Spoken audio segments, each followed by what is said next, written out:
Good morning guys, welcome back to my channel. আবার একটা চিনি ব্লগ নিয়ে আমি তোমাদের সামনে চলে এসেছি। আজ হচ্ছে 16ই জুন, আজ হচ্ছে রবিবার। এখন বাজে সকাল 8টা। একটা খুব বিশেষ দরকারি, একদম নর্থ থেকে সাউথে আজ আমার গন্তব্য। মানে চললাম বিধাননগর থেকে ভবানীপুরের উদ্দেশ্যে। ঘড়ির কাঁটা 8টা ছুঁই, কিন্তু বাইরের তখন পরিবেশ দেখে মনে হচ্ছে যেন আমি মধ্যাহ্নে বেরিয়েছি। এত প্রখর তাপমাত্রা যে কি বলি, মানে টেকা দুষ্কর হয়ে যেন দাঁড়িয়েছে। এত গরমে সবাই ভীষণ সাবধানে থেকো, বডি যেন ডিহাইড্রেট হয়ে না যায়। প্রচুর মাত্রায় জল খাও, সহজপাচ্য খাবার দাবার খাও। আর বৃষ্টি খুঁজে পাওয়া যাচ্ছে না, পারলে তার জন্য খোঁজ খবর চালাও। আমি তো রোজ আমার প্রার্থনায় বলি, ভগবান মেঘ দাও, বৃষ্টি দাও। কে জানি ঠাকুরও শুনছে না কেন। হয়তো উপরে ট্যাঙ্কে বেশি জল নেই, তাই জন্য মনে হয়। তো সে কারণে কি করতে হবে, জল সঞ্চয় করতে হবে, নিচেও করতে হবে, উপরেও করতে হবে। উপর অবধি মেসেজ তখন করতে পারবো যখন খোদ উপরে যাব। নিচে তোমাদেরকে বলতে পারি জলটাকে সঞ্চয় করো। চলো, আমি এখন বাইপাসের উপর দিয়ে যাচ্ছি। বাইপাসের উপর দিয়ে যেতে যেতে এত উঁচু উঁচু বিল্ডিংগুলো দেখে মনে হয় আস্তে আস্তে শহরগুলো যেন কংক্রিটের জঙ্গল হয়ে যাচ্ছে। সবুজায়ন তো কমে যাচ্ছেই, এত গরমের জন্যই সবুজায়নও কিন্তু দরকার। যত গাছ লাগাবে তত মনে হয় এই সূর্যের প্রখরতা বা এত রুক্ষতা এটা কমবে। তার জন্য প্রত্যেক দিন সবাই একটু করে গাছ লাগাও, আর প্রকৃতির ভারসাম্যটাকে রক্ষা করতে হবে। চলো, এই অ্যাপেলো এইসব চারিদিক দেখতে দেখতে সব কিছুকে কভার করতে করতে যাচ্ছি। আমার তিলোত্তমাকে আমার লেন্স বন্দি করতে আমার ভীষণ ভালো লাগে। কেউ যদি বলো যে চিরিদি তোমার ব্লগে এত তিলোত্তমার চারিদিকের সৌন্দর্য দেখি, কারণ আমি আমার তিলোত্তমার যেমনই হোক তেমনই আমি ভীষণ ভালোবাসি, তাই জন্য লেন্স বন্দি করতেও আমি ভীষণ ভালোবাসি। তো এই যেতে যেতে ভাবছিলাম, জানো আজ হচ্ছে ফাদার্স ডে। ফাদার্স ডেতে এই একটা দিন শুধু বাবার জন্য কখনো হতে পারে না। যে আমার ক্রিয়েটার, যে আমার অন্নদাতা, যে আমাকে বড় করেছে, যার জন্য আজকের আমি, তাকে কি একদিন বাবা আমি তোমায় ভীষণ ভালোবাসি এটা বলা যায়? আমার বাবা যেমন আমার কাছে হিমালয়ের সমান সে আছে, মানে আমার সবটুকু আছে, তেমনি বাবার কাছেও সেটা পৌঁছাতে হবে। বলার দরকার নেই, বাবা যেন চোখ বন্ধ করে জানতে পারে আমার সন্তান আমার পাশে আছে। এটাই হচ্ছে আমার বাবাকে দেওয়া উপহার। সেটুকুই দেওয়ার বাবা মাকে সবসময় চেষ্টা করি। আমি আছি, তোমাদের কোনো চিন্তা নেই। এই এত কিছুর মাঝখান দিয়ে যেতে যেতে ভাবছিলাম, নিজে মা বাবা না হলে মনে হয় বোঝা যায় না বাবা মায়ের কষ্ট, বাবা মায়ের স্ট্রাগল, কত কষ্ট, কত লড়াই। আজ যেখানে যাচ্ছি একটা দৃশ্য দেখেছিলাম, সেখানে যদিও খুব ডিটেলসে সেটা শেয়ার করতে পারবো না, তবু একটা কথা বলবো, বাবা মায়ের বয়স হয়ে গেলেই বাবা মাকে রক্ষা করা, দেখা করা, মানে তাদের যত্ন নেওয়া ভীষণ দরকার। তো চলো, আস্তে আস্তে আমি সাউথে ঢুকে গেছি। সাউথটাও আমার আজকাল এতবার আসা যাওয়া করতে লাগে, যে কারণে আস্তে আস্তে মনে হয় দক্ষিণ কলকাতার প্রতিও একটা প্রেম এসে গেছে। খারাপ নয়, ঝাঁ চকচকে বেশ ব্যাপারটা। তো চলে আসলাম সেখান থেকে, যে কাজের উদ্দেশ্যে এসেছি কাজটা মিটিয়ে একটা হোটেল নিয়েছিলাম, তো এখানেই থেকে গেছি। সেই হোটেলের প্রায় বোধহয় আমরা 6 তলার উপরে ছিলাম। সেইখানে বারান্দা দিয়ে, আমার যেহেতু হাইট ফোবিয়া আছে, পাটা পুরো কাঁপছিল। চলো, আজকে আমি খুব ছোট্ট করে একটা ব্লগ আর কি দেবো, মানে ব্লগ করার না করা এক ব্যাপার হয়ে গেছে। এত দৌড়ঝাঁপ বেড়ে গেছে যে একদম চিন্তার সীমানার বাইরে পুরো বলতে পারো অবস্থা। মানে কোনো রকমে 3-4 দিন কোনো ব্লগ নেই, তো আজকে যদি একটা ছোট করেও না দিই খুব খারাপ দেখায়। ব্লগ করার সময় পাচ্ছি না, যে আমি ব্লগ করতে এত ভালোবাসি। আর 2 দিন আগে আমার মা এসে বলছে, কেন রে তুই ডেলি ব্লগ করছিস না, আগে কি সুন্দর করতিস, আমি একটু ফোনে তোকে দেখতে পেতাম, তুই কী করছিস, কোথায় যাচ্ছিস। হয় অনেক দূরে দূরে আত্মীয় পরিজন থাকে, এভাবেই আমাকে সবাই দেখতে পায়, তো সময়ই নেই, এডিট করবো কখন। সারাদিন তো রাস্তাতেই কেটে যায়, সকাল থেকে রাত অবধি খুশির সাথে। আজকে রবিবার, বাই দ্য ওয়ে তার আগে বলি আজকে দশহরা।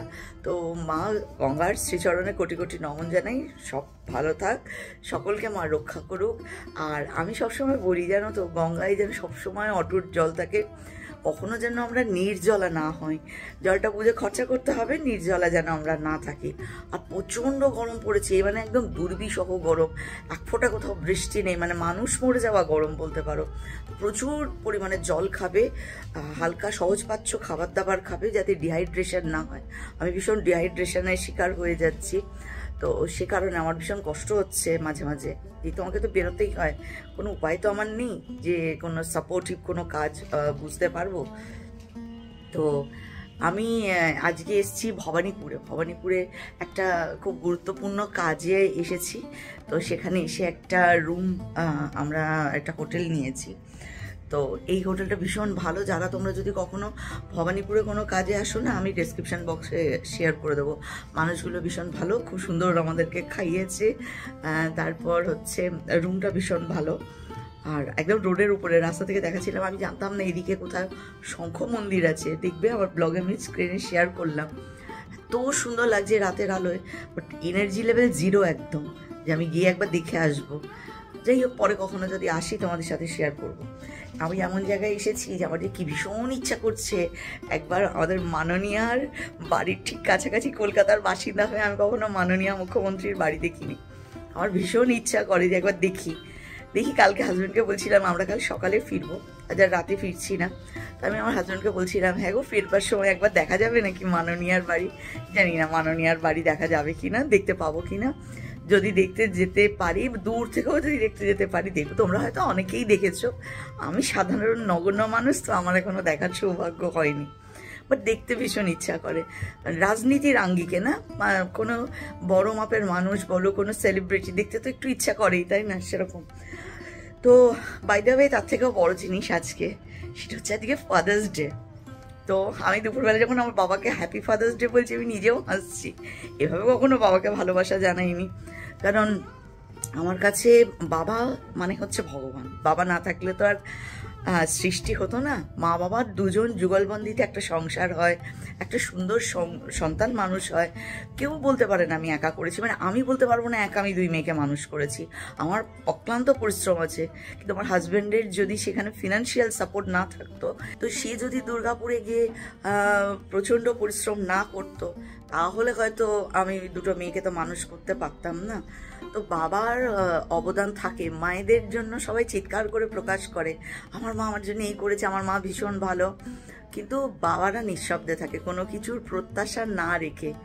বাবা মা কেউই প্রত্যাশা রাখে না, তবে বাচ্চারা যেহেতু 24 ঘন্টা চোখ খুলতেই মাকে দেখতে পায়, মায়ের প্রতি একটা আলাদা টান থাকে। আর বাবার সাথে সবসময় একটা ভয়ের সম্পর্ক। আমরা ছোটবেলায় বাবার সাথে খুব মানে ভীষণ বাবা ভালোবাসতো, বা আমরাও ভীষণ বাবার সাথে অ্যাটাচ ছিলাম। কিন্তু কখনো এই যে এখন আমার মেয়েরা আমার হাজব্যান্ডকে আমাকে বলে হ্যাপি অ্যানিভার্সারি, আমি লাইফে কোনোদিন আমার বাবাকে বলতে পারিনি হ্যাপি অ্যানিভার্সারি, আমার সাহসে কোনোদিন কুলোয়নি, কিন্তু বাবা পাগলের মতো ভালোবাসে। তো যাই হোক, আজ সকালে যখন বলছিলাম তখন নিজের বলতে বাবাকে খারাপ লাগছিল, কারণ আমার কাছে আমার বাবা হচ্ছে জীবন্ত ঈশ্বর। আমি ভগবানকে দেখিনি, আমার বাবাকে দেখেছি, মাকে দেখেছি, জীবন্ত ঈশ্বর। আমার জন্য তারা যা করে ভগবানও করতে কখনো কখনো চিন্তা করবে, তাই না বলো? তো যখন বাবা মা আমাদের জন্য এতটা করে, কোনো একটা দিন বাবা মায়ের জন্য করা, মানে ফেসবুকে দেখছিলাম, হোয়াটসঅ্যাপে দেখছিলাম, আমি মাঝে একবার ভাবলাম এখানে হোটেলেই বসে আছি, ফেসবুকে বাবার জন্য একটা পোস্ট করি বা কিছু লিখি। তারপরে মনে করলো কি লিখবো, শুরুই তো করতে পারবো না, থেকে একদম শেষ সব তো বাবা হাতে ধরে শিখিয়েছে। তো যার অবদান ছাড়া আমার অস্তিত্বটাই অসম্পূর্ণ, তাকে আমি কি লিখতে পারি? শুধু হ্যাঁ এইটুকু বাবাকে বলতে পারি, মাকে বলতে পারি, আমি যতক্ষণ বেঁচে আছি ততক্ষণ তোমাদের কোনো চিন্তা নেই। আমার লাইফের শেষ মুহূর্ত অবধি আমার সবটুকু তোমাদের। কোনোদিন তোমাদেরকে মাটিতে পড়তে দেবো না, কোনোদিন তোমাদেরকে হাঁটতে দেবো না, তোমাদের পাশে আমি সবসময় চিরামাছি থাকবো। এইটুকু বাবা মাকে বলতে পারি। উপহার দেওয়ারও ক্ষমতা আমার নেই, তারাই আমাকে ভরিয়ে রাখে, তো আমি তাদের কি দেবো? আর মাতা রানীর কাছে প্রে করি আমার বাবা মাকে দীর্ঘ আয়ু দিও, সুস্থ নিরোগ দীর্ঘ আয়ু দিও। বাবানার খুশি, ওদের বাবার ওদের বাবার জন্য ফাদার্স ডে সেলিব্রেশন করেছে, মানে হচ্ছে এই হোটেলে এসে যে একবেলার মেনু সেটা আমি ফান্ডিংটা আমার, এইটা ওরা আমার বাবাকে খাওয়াবে আর কি। এই হলো গল্প, এইভাবে হয়েছে ওদের ফাদার্স ডে। মানে নামটা রক্ষা করেছে, এখন অব্দি খুব ভালো করে বাবাকে কিছু দেয়নি। বাবাকে বলেছে বাবা এখন দিতে পারলাম না, যেহেতু আজকে একটা ব্যস্ততম দিন ছিল, একটা কাজের জন্য আমাকে ভবানীপুর আসতে হয়েছিল। এই দেখো এক ফাদার্স ডে ফাদার সন্তানের জন্য ঝোড়ো কাক হয়ে গেছে। এই ফাদার্স ডেতে আর ফাদারকে কি দেওয়া যায়? মাকে দিয়ে শোধ করা যায় না, কখনোই পসিবল নয় বাবা মায়ের ঋণ শোধ করা, অসম্ভবের থেকেও অসম্ভব। মানে ভগবানের কাছে মানত করে মানত পূর্ণ করতে পারবে, বাবা মার ঋণ কোনোদিন কেউ এই পৃথিবীতে শোধ করতে পারবে না। সব থেকে বড় কথা, কেউ কোনোদিন সেটা চেষ্টাও করবে না বাবা মায়ের ঋণ শোধ করি, কারণ যতক্ষণ তারা আছে ততক্ষণ গোটা ওয়ার্ল্ড, গোটা ব্রহ্মাণ্ড তোমার। তো নেই মানে কিছু নেই, তাই না? তো সে কারণে আগলে রেখে দেবে, যাদের আছে তারা দুহাত দিয়ে আগলে রেখে দেবে, রক্ষা করবে, যত্ন করবে। একটা কথা আছে যেন, হাজার মন্দির যাও, হাজার তীর্থস্থানে যাও, সকল মন্দিরে দেবতার পুজো দাও, দেবতাকে ভালো ভালো অর্ঘ্য দাও, কতটা তোমরা সন্তুষ্ট করতে পারবে জানি না, কিন্তু বাবা মার যদি সেবা করো, বাবা মার যদি যত্ন করো, বাবা মাকে যদি ভালো রাখো, পৃথিবীতে কোনো মন্দিরে গিয়ে তোমাকে কিচ্ছু করতে হবে না, এবং ভগবান তোমার না চাইতেই তোমার সকল ইচ্ছা পূর্ণ করে দেবে।